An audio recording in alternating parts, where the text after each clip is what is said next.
All right. Welcome, everybody, to Higher Perspective. My name is Lee, and here I got a good friend of mine, former U.S. Marine, Jared Rinehart. What's going on, Jared? Hi, Lee. Hey, everybody. I'm doing pretty good. You know, sitting in quarantine isn't usually easy for a lot of us, but I'm rather enjoying the time off. To be honest, just relaxing and getting a sense to sit with myself and the ones I love more than I usually get to. That's a cool perspective to have. Well, it's the whole idea of like making a lemonade out of lemons. I mean, like things are happening the way they are, so I'm going to try to make them the best I can for myself. So if that means I get to play a little bit more video games or talk to some people I haven't got to talk to, or get my taxes done, or the things that needed to get done, like I have this opportunity now, so I just really appreciate that. Cool. That sounds like a very empowered perspective. And that's one of the reasons why I wanted you to come on here, because you're exposed to the same news articles that everybody else is. You're exposed to the same information that everybody else is exposed to. Yet you don't look like you're in fear of getting sick. You don't look like you're getting fear of like any type of government takeover. You don't look like you're in fear. Yeah, I'm not. I'm not afraid at all. I'm not afraid of what's going on. I mean, if anything, like I have a lot of experience behind my logic in my mind. Like I've worked with the government, I've done all these things, but none of that has to do with like what is happening, but really just more of a sense of calm that like what being taken care of, and if there's anything I can do about it, I will take my certain precautions or do what's asked at certain points. But really, if it's not going to harm me or harm anybody else, I'll help out, but I'll just stick to my little end. But the thing is that there's no reason to be afraid. I mean, there's no tiger behind me. There's no there's no man at my door with trying to get in and hurt me. There's no reason to be afraid right now, and that's totally fine. That the unknown is a normal fear to have, but it's something I'm so used to having, I guess, at this point that Yeah. it's just normal. Yeah. And with all your training, like being overseas and being exposed to a lot of what people would perceive to be threats, how do you distinguish between what is an immediate threat and what is a threat within your mind, where it's like you're just kind of creating this fear and you can actually justify the fear, but at the end of the day, it's not real? Well, I always have to go with what's in my direct experience, like what is happening in this moment. And it's and that can be hard because sometimes like say if people are afraid of getting sick and they see a person with a mask on, and that starts to trigger going like, oh yeah, there is something going on and there is this pandemic and everything else. And yeah, that just, what I like to say is that brings my awareness back to the moment of, yes, this is what the collective is thinking about or is talking about right now. But am I sick? No. Do I know anybody in my immediate surroundings that is sick? Like, no, personally. And yes, there might be random other people from at the store, but right now I'm at my own home. So at my own home, is there anybody here that's sick? No. Okay. So there's nothing to be afraid of. And even if we were to be sick, I also have been sick before, and I can get over this. And even if I couldn't get over it, that is also okay, because it just is what it is. I mean, I'm not in, the point is I'm not in control of anything that's happening, and I never have been my entire life. I mean, like I wake up every morning and I just kind of assume the functions of my memories and the patterns I've made from the day prior and the days prior and continue forward. But really, I have no idea what I'm doing. And I think that that is scary for a lot of people right now, because no one really knows what's going on, but no one ever really knows what's going on. Some people might be trying to figure out what's going on, but they're never going to figure it out, because it's so simple, we overcomplicate it. Yeah. Yeah. And how much news do you watch? I try to stay updated. I probably watch the news once or twice a week. Once or twice a week? Yeah, and I don't really look at stuff online about it, because I feel like most stuff I read online is just regurgitated information that I'm Yeah. going to get like on the news, and it's just going to be other perspectives. So I feel pretty empowered with myself to hear information and to know what I can take from it, and also to see the charade for what it is. I mean, like, you can watch the news, any news network, and like I was watching a segment the other day, and they were leading up to it, and in that segment they were showing the corona stuff that's going on, like people in hospitals and all this other thing. But in the background of that, I noticed there was like this ominous, scary music that was like dun dun dun dun dun dun dun dun dun, and I was like, and I started laughing like you did right there, because I realized what they were intending to have. And it wasn't, and it's not like an evil thing it was just the marketing.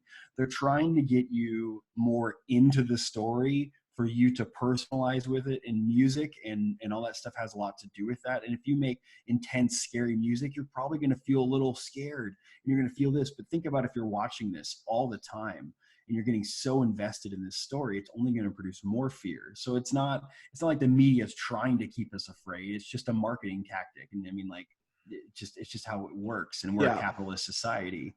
Mhm. So I mean, just like people making a buck on corona right now. Yes, do I think it's gross sometimes when like people raise prices on things that people want?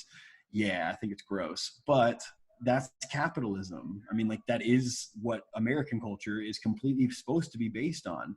So if we think it's gross, we should look at ourselves. If we think it's Ah. gross that this stuff is happening, we should look at ourselves. I think it's gross, so I don't participate in that. But at the same time, like, if more of us wake up to maybe, hey, this is a little, this is not what I think I want to look like or represent, like, my country or whatever it is you want to do. I just think it's a little gross. Yeah, yeah. Do you think there's some people jumping on the bandwagon now and they're just being biased? Like, oh, this is gross now because these people are marketing, but like 4 months ago, they weren't even considering the gross style capitalism. I think it's always what happens. At least from what I've seen in how people capitalize on emergencies, and people capitalize on people's pain, and people capitalize on medicine. Like, we're all privy probably to that one guy who raised that price of some medicine to like $1,000 a pill or more or something, and he like got ostracized for it on the internet because people thought it was Oh, disgusting. it wasn't of diabetes? I don't know what it was, but I it was think some it was. some crucial drug that people needed, and it would kill people if they didn't have it. So he Yeah. basically raised the price on theirs because of that. But we can collectively feel like that is gross and not something that we want to continue on in society. But first we have to look at it. Yeah. First it has to be looked at. And I feel like that's what's happening with a lot of our modern day politics and everything else. Society's waking up to how just ridiculous it's getting, and second, how gross it looks. I Yeah. mean, like, and we have to see that first before we can even take any steps forward.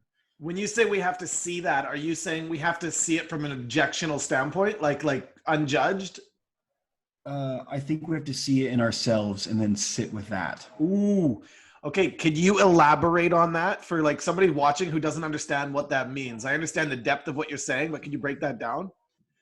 I think to break that down, it would be to, when you notice this, if you notice yourself getting pulled into a political debate about something and getting angry at somebody because they believe something different than you, that is you getting trapped into the idea that you are this political party, when you know you are not just that political party. You're so much more than just like a Democrat or a Republican or a anarchist or a socialist or whatever you want to label yourself. It's just a little box. So Yeah. you're trapping yourself in that. So by sitting with, when you see those things and going, I see those things in me as well. Like, where in my life do I act like that, or have I acted like that? And am I continuing to act like this because something that I'm seeing is perpetuating the cycle, because something in society and something in our culture is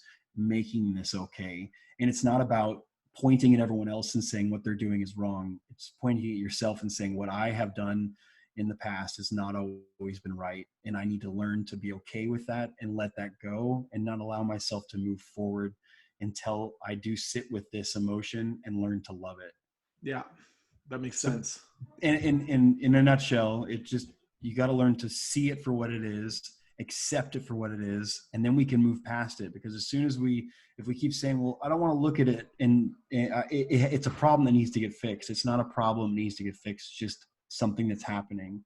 And something that's happening is we need to wake up and go, hey, these old ways of thinking with racist intentions and sexist intentions and all these other ideas that people think is one way or the other, they're just old-fashioned. They're old-fashioned ways of thinking, and we'll wake up to it eventually. 100 years, 1,000 years, Yeah. 50 years.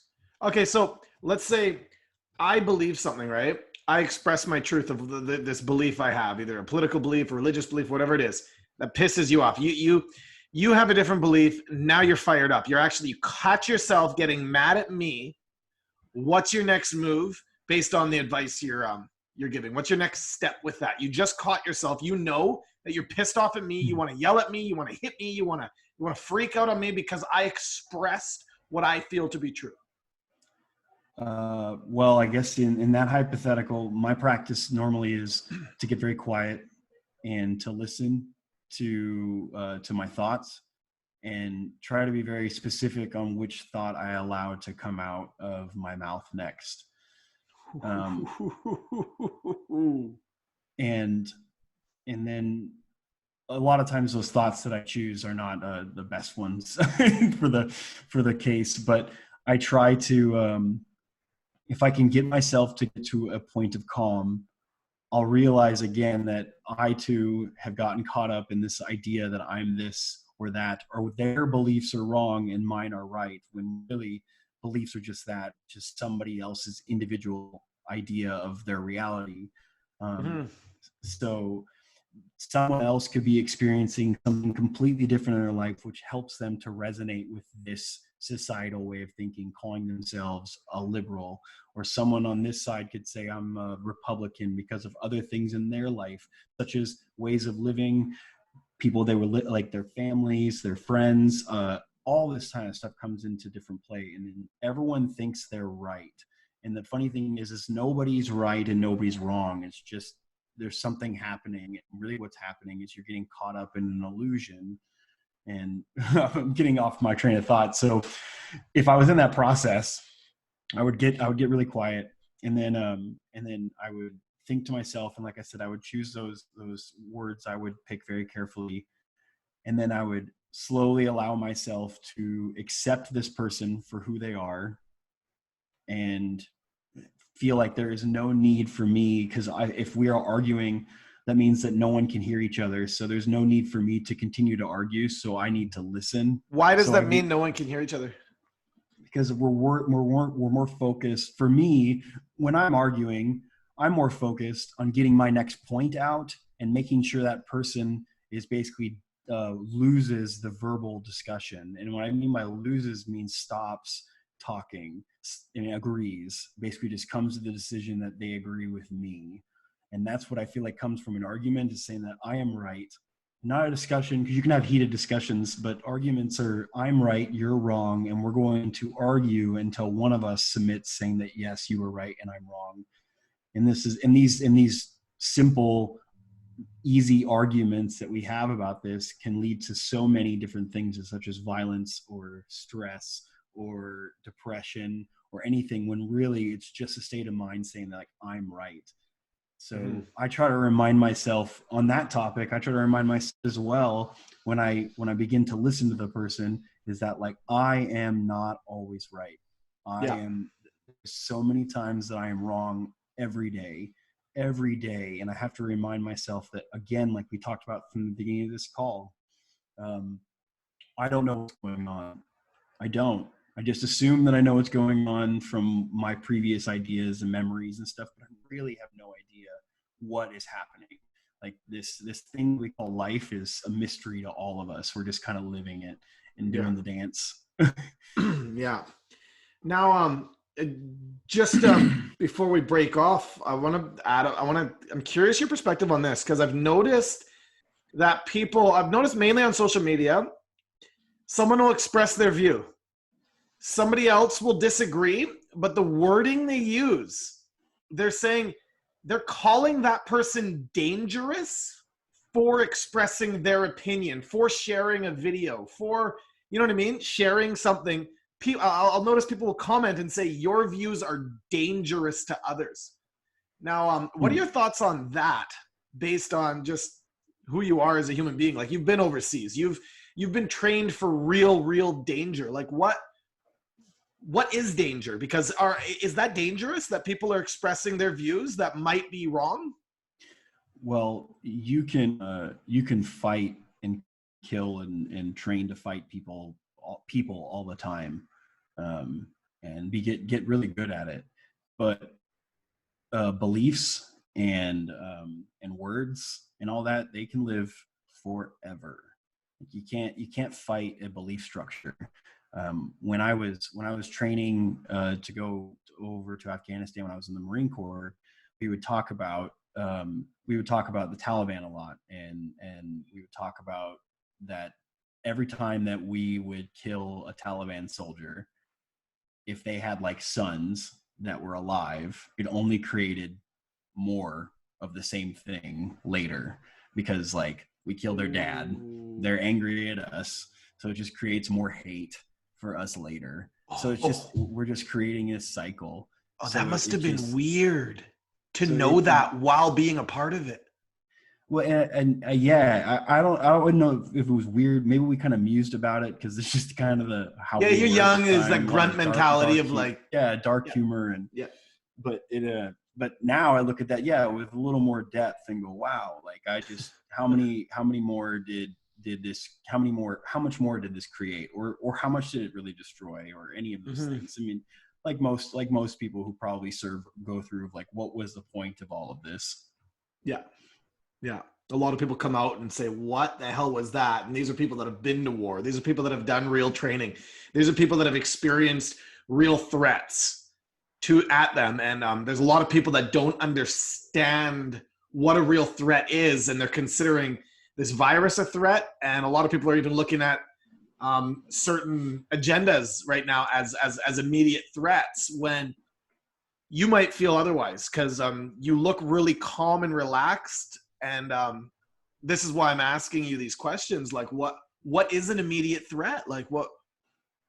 Well, again, in my close personal proximity, a real threat would be, like threat to my personal health or life or anything like that. And there are so many viruses everywhere at all times. And I might be wrong about this, but I mean, I'm not a scientist, but I have assumed my whole life that there are germs and viruses everywhere I go. And no matter what I do, those germs and viruses are going to get inside of my body. But there's this cool thing that my body does that I don't even have to even tell it to do. It stops those viruses from getting in my body with a cool thing called an immune system. And as long as I feel healthy, as far as eating the right food, taking care of my body by like at least moving around, and I'm not even talking about exercising, I mean just moving around, and getting some fresh air, I feel that's fine for me. And at the same time, like, I'm not saying that it's not a good idea to not wear a mask or gloves or this and that. I mean, to me, if your city is telling you should wear a mask, yes, it might be ridiculous. And yes, you might get this, you can't tell me what to do mentality that we had when we were like 3 years old, because nobody can. We understand. But really, the way I see it is, if my city said, hey, you can't go into Walmart without pants on, I'd wear pants. Yeah. And so it's just as simple as like a new article of clothing. Like, hey, you have to wear a hat. Okay, whatever, I'll wear a hat. That makes sense. And now everybody wants to live in harmony. So is there a line now? Because some people feel that line's been crossed, and someone like yourself, you're laid back. It doesn't seem like you feel that any line has been crossed. So what would a line be in your eyes? Um, well, like a lot of like real life, uh,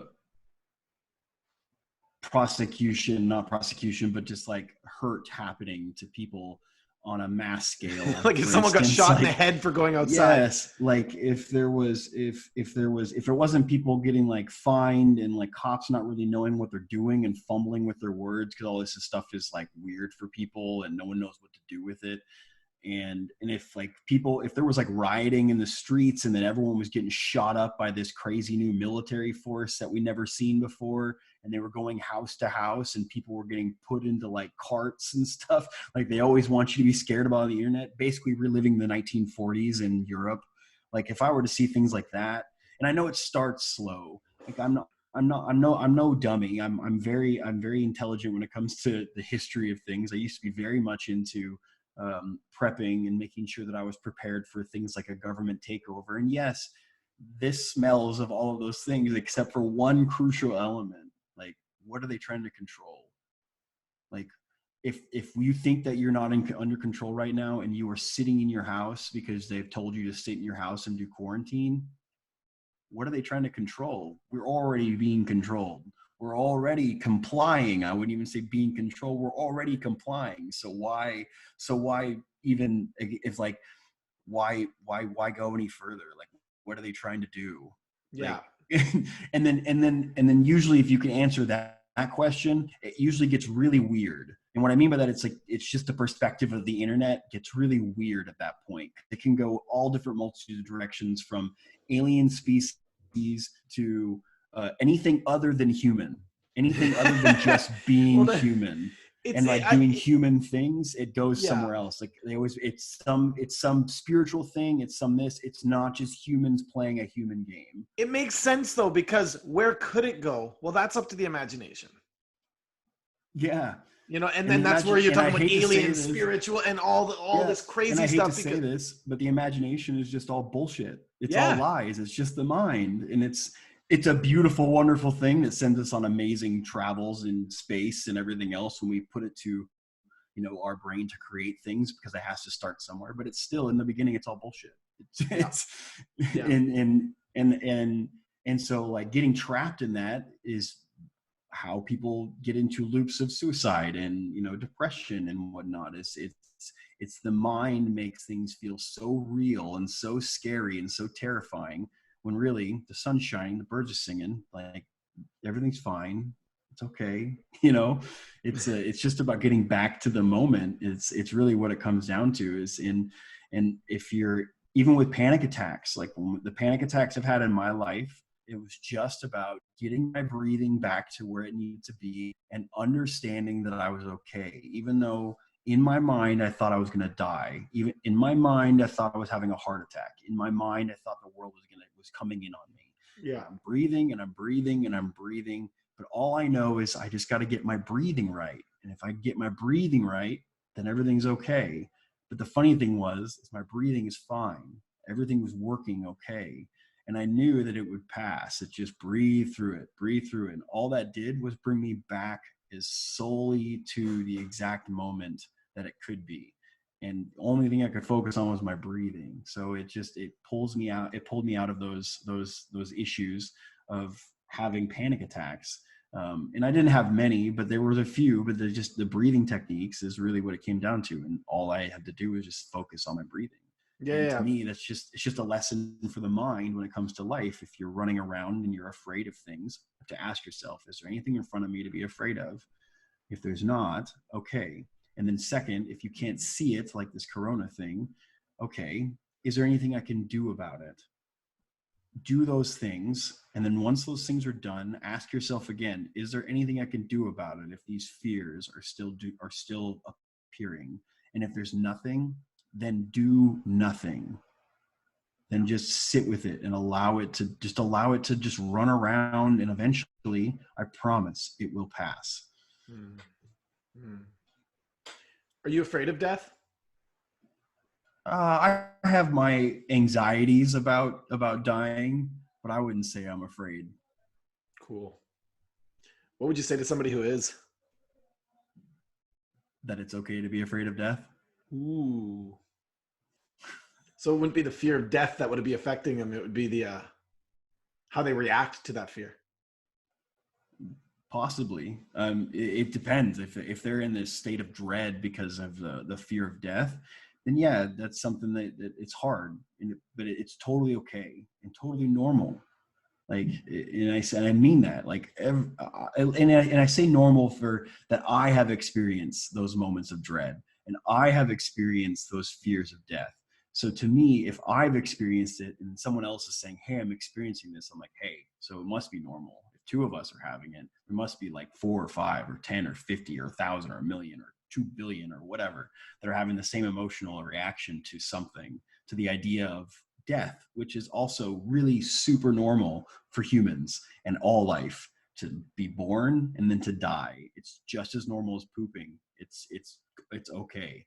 Like, Yeah. it's not that it's really not that big of a deal. But at the same time, for the identity and the mind and everything else that we feel like we create in this short period of time that we're alive, it is a big deal. Yeah. Yeah. Now the way you're bringing all these practical elements to the table, it sounds very spiritual.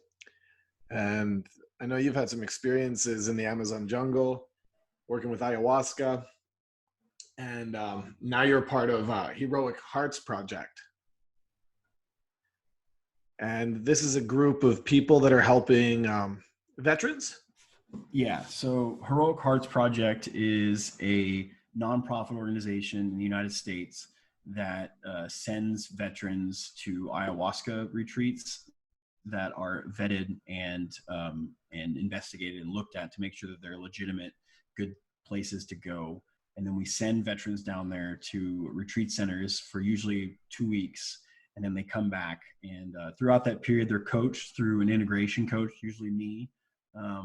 And we'll send them out there, and I will talk to them prior to going and get them ready in the mindset of understanding what they're about to go through and putting their intentions out there. And then when they get back, I'll help them integrate their experiences and try to help unpack some of the stuff that they went through. Yeah. Yeah. Now, what's been your biggest challenge when it comes to integrating heavy experiences back into your day-to-day life?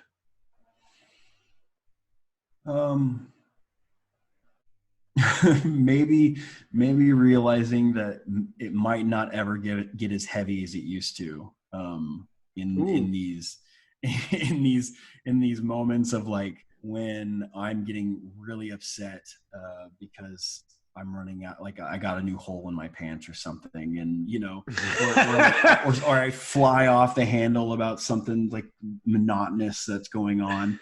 And then I'll remember to myself that, like, there's been times in my life when all I was begging for was like a cheeseburger and like wanted running water and all this stuff. So I just remember back to those points of my life when I was like begging for the privileges and the stuff that I have now, and going like, this is easy street, dude.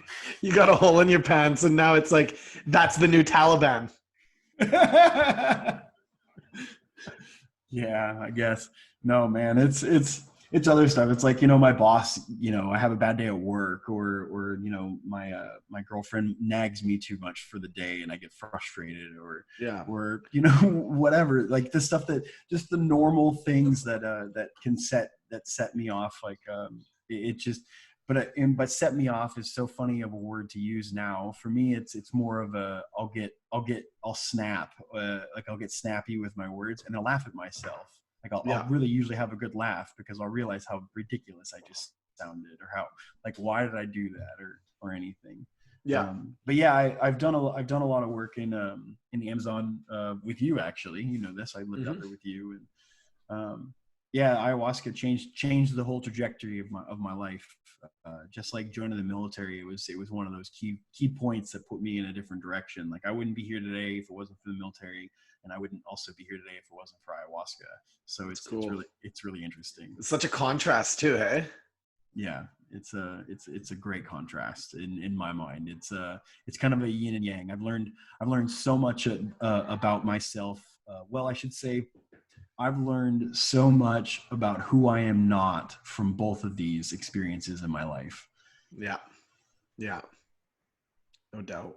No doubt. Yeah, we seem to identify with whatever we're going through or whatever we're doing, but then when we step to the other side of that, we're left kind of empty, kind of like when you got a hole in your pants and you want to freak out as if like, you know, you're going through a real crazy thing and you're not actually going through a crazy thing. It's amazing to see how addicted we get to stress. How used to it we actually are, and we're almost chasing it and reaching it. And curious your thoughts about how much do you think Hollywood movies that we've been watching, you know, people go, oh, when the zombie apocalypse happens. I know that's been like a popular quote over the past few years. When the zombie apocalypse happens, I'm going to do this, I'm going to do that. And like, do you think we collectively manifest a lot of issues through what we're watching? Again, I feel like that's putting blame onto to an external source. Yes, okay. There is media and there is movies that really can make like I don't think it's right that for instance you can't see a woman's breast on television, but you can watch someone get murdered.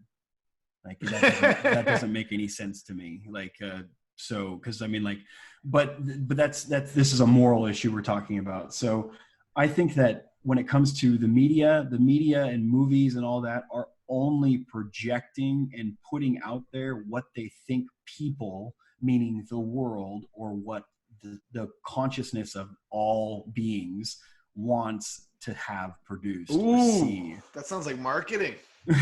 That's wild. That makes sense. So if the world started saying we want to see women's breasts on there, then women's breasts would be on there.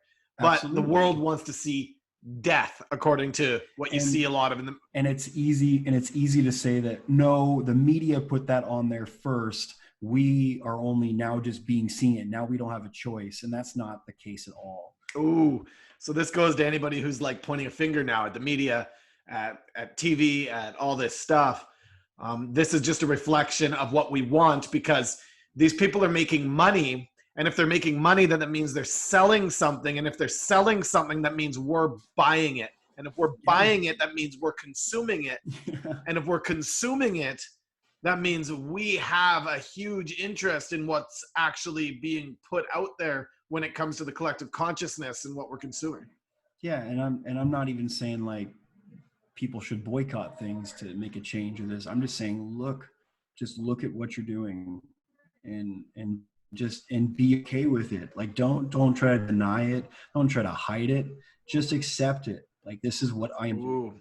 That's a challenge. You know, for a fact, that's a challenge for a lot of people. It's a challenge. Like, it's taken me a lot to get to the place of self-acceptance that I'm at. And I still catch myself.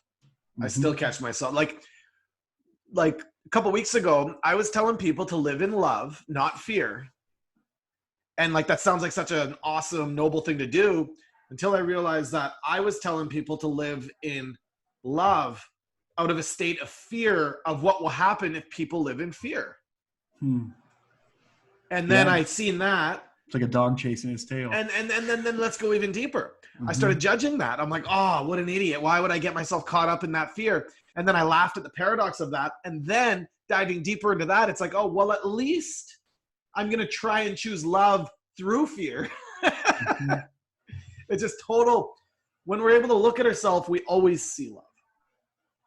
You know, when you look deep enough, because sometimes you're stuck on the surface, and if you catch any part that just a little bit of judgment, that's normal. But at the same time, catch it and see it as judgment, going, oh, I'm judging.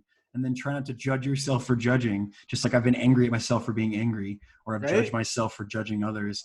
And it's just this weird circle that happens. It's like the craziest part about the spiritual practice is once I've come to understand and embody certain concepts, if I act incongruent based upon that concept that I feel that I've embodied, then I judge myself because I know better. And that doesn't serve at all. And the funny thing is saying that, like, well, I know better is still saying that I know and I'm right. Right. Back to what we were saying. And then before. Boom, you're locked into the box. Yeah. Anything outside of that knowing becomes the threat per se. Yeah. And this is what it seems like a lot of people are going through. A lot of us are going through is there's a lot of beliefs being surfaced, a lot of fears being projected, a lot of storylines straight out of the ether, straight out of someone's imagination being thrown out there as news, which is ramping people up. And it's also just, honestly, you're right. People are scared and they are grasping for understanding in this fearful time. They are really afraid and they're trying to make sense of this really nonsensical time. And that's okay. So, I mean, like, you don't need to be rejected or pushed aside or anything for having these beliefs or for even thinking these things. What they really need to do is just be heard, because they're afraid. If someone is coming at you with this stuff of like, you know, like you said, right out of the ether, right out of the imagination, and it sounds like that, it's not something that needs to be mocked or something that needs to be pushed aside.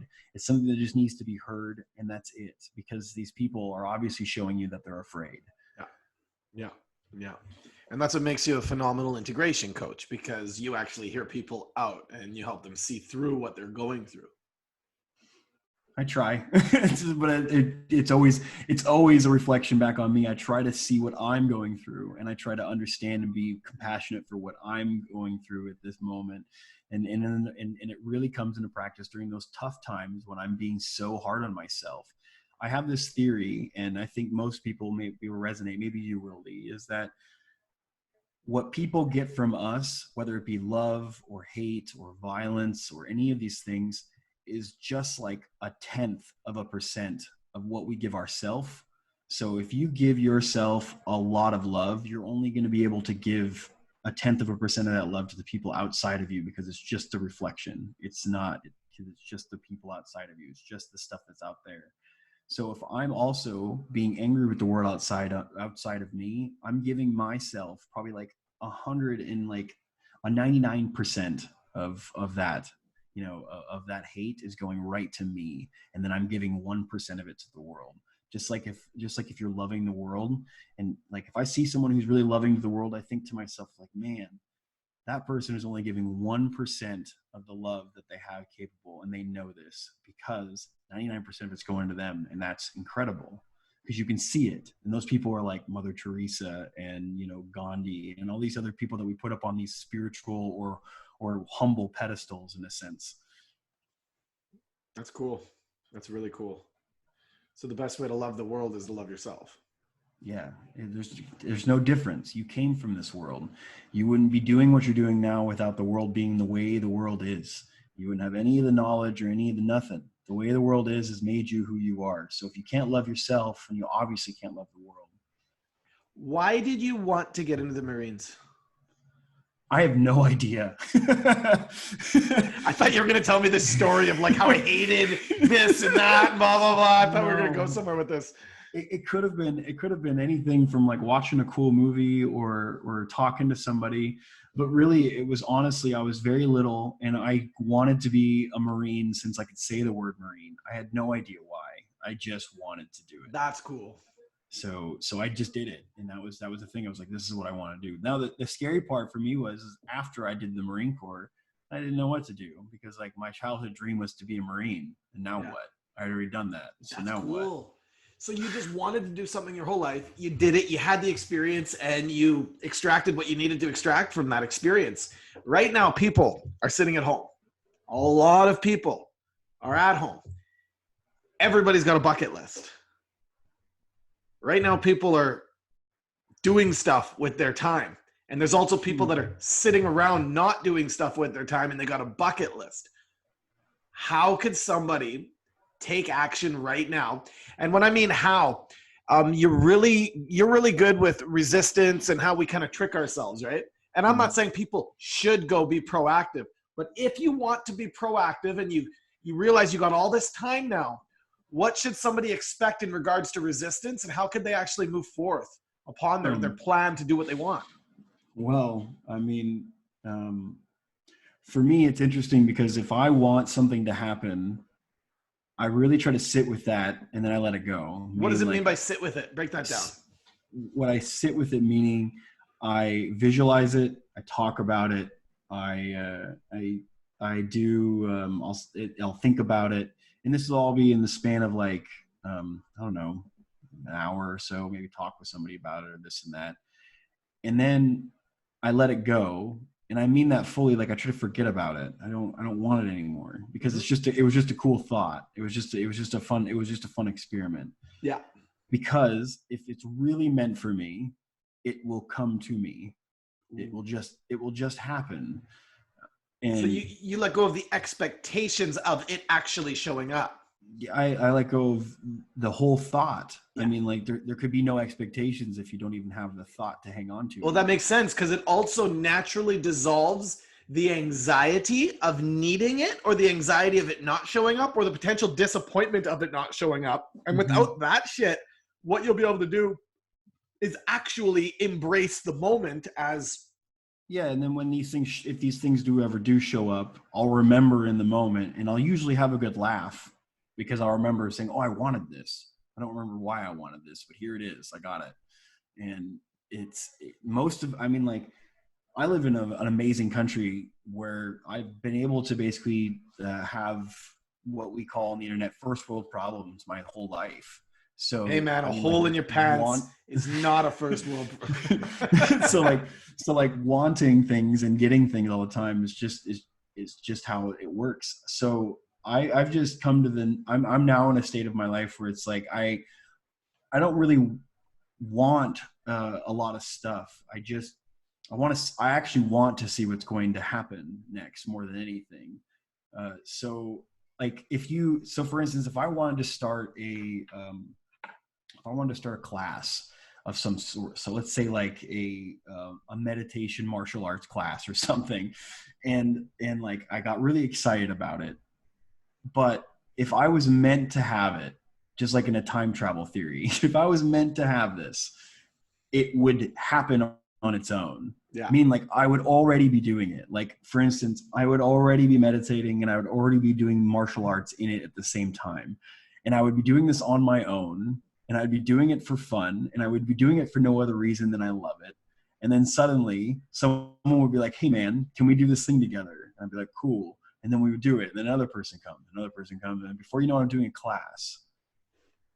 But I think where the problem comes from is we look at ourselves from where we are at, from a lot of these wants, and we go, "Oh, I would be so much happier, or I would be so much better if I had this, or if I went to this school, or if I learned this job, or if I had this much money, or if I had this many followers, or any of these things. Like if I just had this much more, I could just." Instead of just being happy and content with this moment, like this, what you have, like and not even, you don't have to be grateful or even hateful for it. You just accept this is what it is. And this is the truth. What you have in front of you is what you have. It's the truth and it'll always be that way every moment of the day. Yeah. It's the greatest puzzle ever. Hey, because we complexify it so much, and so many of us miss it. You know how many times I've missed it and it's right in front of me, and then I look around and I go, holy shit, here it is. Like it can't be this simple. And I think that's why it is the most profound mystery of all. Mm-hmm. And I feel like it's just as simple as if you feel like you lost your glasses and you realize they're on your face. That's how simple the solution to all of this is. And you just reminded me, I remember baseball. I'm playing back catcher. We just start the inning. I run out there. We're about to start, and I'm like, hold on. Run all the way back to the I don't even remember what it's called, where everyone sits. I'm looking for my catcher's mask, and it's in my freaking hand the whole time. Yeah. And that's not being present, right? Yeah. It's just that simple. Yeah. And it's, for me, my mind overcomplicates everything. If I give it a task, it immediately tries to put that whole task in a box. And sometimes putting that whole task in a box means that box needs to have multiple little boxes to put everything else in. And that can be so tedious. And think about that on a grand scale with what's happening on an individual level about the coronavirus, trying to put that into a box and get all the information that is being like exploding and merging and morphing from the internet, like it's like this amoeba that, and it's true. And people are sharing what they want. So you hear one like headline, doctor says this. Oh my God, this confirms what I was thinking and what I wanted. Boom, share it. And then you're waiting for the response. You're waiting for either the controversial response or someone to go, yeah, good for you. Do you think people feel validated when they share somebody else's article? Like, do you think like they own that article as if they wrote it themselves? I do sometimes. I feel validated. So do I. It's yeah, I mean, like I do. I can't speak for others, but sometimes I'm like, yeah, this was a kick-ass article, and then someone will get on there and be like, yeah, well said, Jared, and I'll be like, yeah, I did that. You know. So it's I get it, but at the same time, man, you're like the Napster of articles, hey? But but yeah, we always want to be validated through all this, of course. Like, how do we validate ourselves first? How do we source that from ourselves? I think first we have to learn to listen to ourselves. And I'm saying this to me, like I have to learn to listen to myself sometimes. Yeah. Like in order to validate my feelings, I have to see them for what they are and then be like, okay, this is how I'm feeling about it. Now what? Like, you know, first allow the feeling and then allow yourself to respond to it. Okay, I'm angry. Now what? Okay, I'm scared. Now what? Okay, I'm happy. Now what? Yep. You know? Yep. And I want to note, like, you know, Mother Teresa said she'd never go to a, an anti-war rally, but she would only go to pro-peace rallies. So with that, I'm curious your perspective of where that would fall in line of anybody hating what's going on right now, whether it be in regards to the virus or in regards to mandates being put in place, like what? So I'll tell you a personal story about me. So I used to be pretty into putting political posts on Facebook. I used to be a pretty right-winged, gun-toting American that was always posting stuff about gun rights or something about politics, and I would purposefully get in usually arguments with people because I knew I was more informed with them, and I would try to put them in their place because people like to put their opinions on You Facebook. baited them. Yeah, I would purposefully do this because I was bored and it was just something to do. And I'm not saying it was right. It was just something that I did. Cool. So when I kind of came to the awareness in myself that this was gross, I didn't like it. I decided that I wasn't going to put any more of that on my Facebook. So the first thing that I told myself was no more posting that stuff. So I didn't post anymore, but I caught myself responding to people's posts or saying things because what they were saying was wrong. I wanted them to be more informed. It wasn't trying to bash them anymore. It was just trying to get them informed, but I got the same result. More arguments, more people getting mad at me, more of these other things because, and I wasn't even trying to be mad or angry with them. It's just like, oh man, like you just don't know. It's okay. And then I stopped doing that, and I was like, well, okay. So I stopped commenting on things that would start to trigger me, which was, trust me, it was hard. It was a process because I mean, like I had to really look at it because it was almost like an addiction. I'd see this and I'd be like, man, I gotta say this. I have to say this thing. Yeah. And then after that had passed, while that was passing, I guess I started basically liking or liking stuff that was political, and none of this stuff was ever getting off of my feed, right? And I was just thinking like, well, what would make this easier to get this off of my feed? And then I realized there was an algorithm with Facebook, and I promise this has a correlation with life. There's an algorithm with Facebook that if you comment, like, share, or anything that has to do with something that you are against on Facebook. So if you put a little angry face but nothing else or any of that stuff, there's an algorithm that makes sure that more of that same stuff is thrown right back on your feed. So people are now feeding like the stuff feeding the dragon. Stuff that they're seeing is their own direct reflection of the computer saying, this is what you like. And I promise this is the same correlation with your life outside. So the things that you respond to and the way you respond to them only attract more of that stuff to your life. So if you're on Facebook and you start commenting on things that you're against, just trying to inform people, it's only going to put more of that stuff on your feed. So it's just going to be more arguments, more ignorance, and more everything else.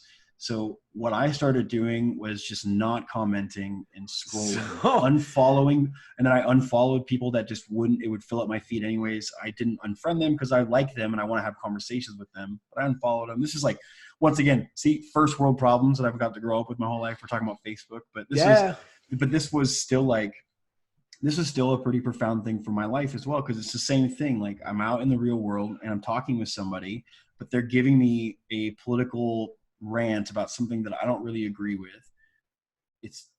You don't need to respond. Okay, man, thank you for letting me know how you feel. You don't have to, it's not about like, well, what do you feel about this? Or how do you do this? And it's really just as simple as allowing them to feel it the way they want to feel and not needing to tell them how you feel about it. Yeah.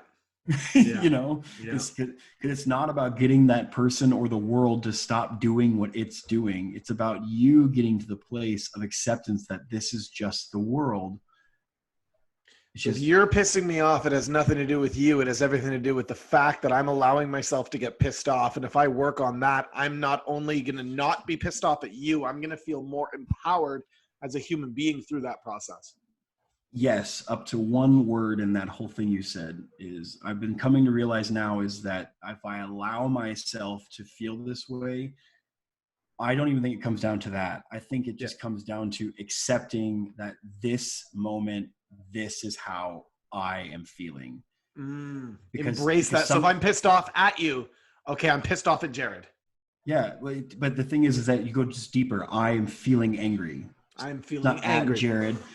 It's not at Jared or at this or at me. It's just I am feeling this. And then and then once you see that anger, meaning you have now disidentified with that anger because you're like, I am not completely angry if I can see it. If I can notice that I'm angry, some part of me is neutral and watching this angry being. Yeah. Like, so if I can look at that, and things start to calm down. It makes it very simple too, because there's probably a handful of emotions you could break it down to. Everything else would be the storyline, like the web that could come off of that. But I'm feeling angry. I'm feeling sad. Mm-hmm. Sadness is, it branches off to so many things. Like I would almost put worry in the aspect of sadness, or at least, or even fear, or, like angry, sadness, fear. What else is there? What else would there be? Loved, humor, like, if you break it down to all that, it would simplify, especially the heavy stuff. I'm pissed off at Jared. Jared's being an asshole. Jared's this and that. I'm feeling angry. And just in the first step, like I said, is just I'm feeling this, because you first need to feel it. You first need to feel it and allow yourself to really just accept it. And what we talked about, that is I can't think of the word. I just lost it. But this is allowing yourself to accept your feelings for what they are. And when you can accept those feelings for what they are, man, really they pass very quickly as soon as you look at them. And very quickly doesn't usually mean like a matter of seconds. It could be a matter of minutes or an hour or something. But you just allow yourself to be that emotion without needing to do anything else. Just like, I'm going to sit here and be angry. I'm going to sit here and be happy. I'm going to sit here and be sad. I'm going to sit here and be whatever emotion you're feeling, because the reason is an illusion. You're just feeling this in the moment. That makes sense. That makes absolute sense. So bringing it to real time of stuff going on right now. Oh my God. I'm pissed off that people are going outside. I'm pissed off that guy just shook that guy's hand because he could infect this guy. He could do that, blah, blah, blah. Really, the reality is I'm just pissed off. Mm-hmm. I'm scared that my grandpa might get sick. The reality is I'm just scared because that thing that I'm scared of hasn't actually happened. But what's actually happening is I'm in a state of fear. So now we're bringing presence back to the equation.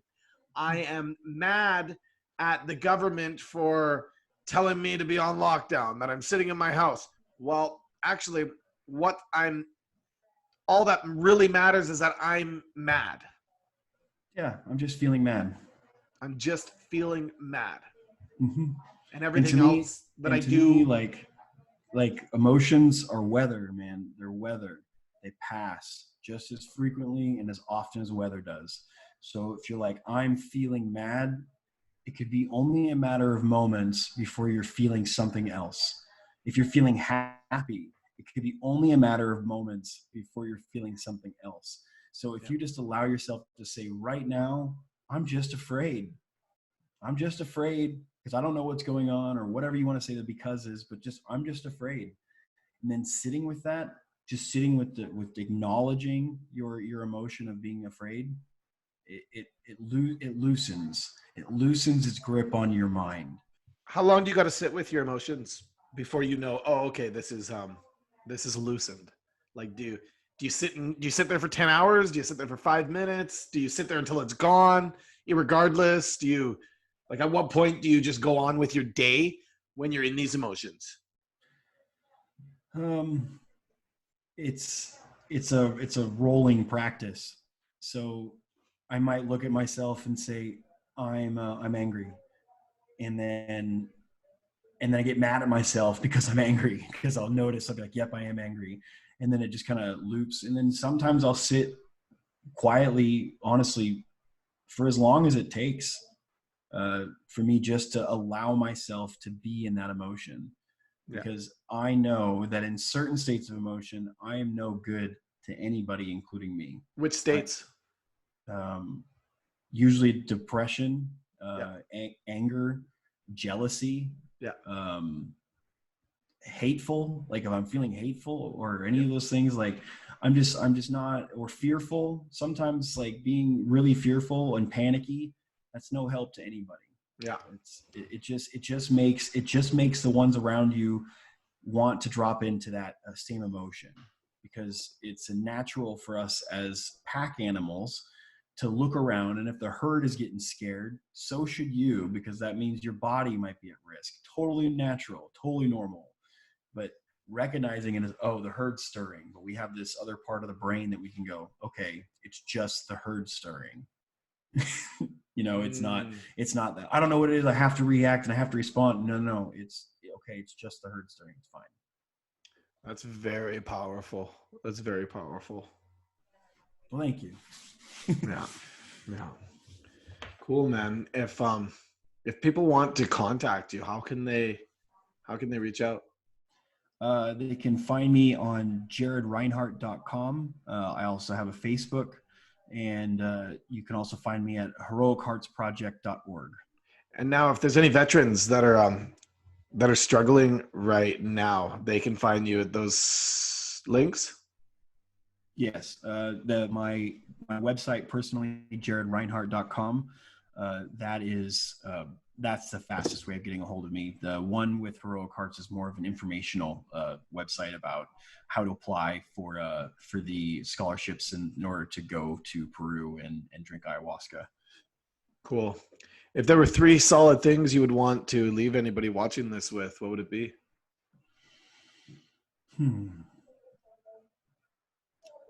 That it's 100% okay to be feeling whatever it is you're feeling right now. That even though I've never met you, I love you, and it's going to be okay. Ooh, powerful words, brother. Thank you so much, man. This has been great. Yeah, thank you for having me on. I really appreciate it. Yeah, I learned quite a bit. I'm excited for people to really digest this and experience what you have to offer. Cool, man. Absolute Love to honor, do it brother. again. Thank All you. right. All right.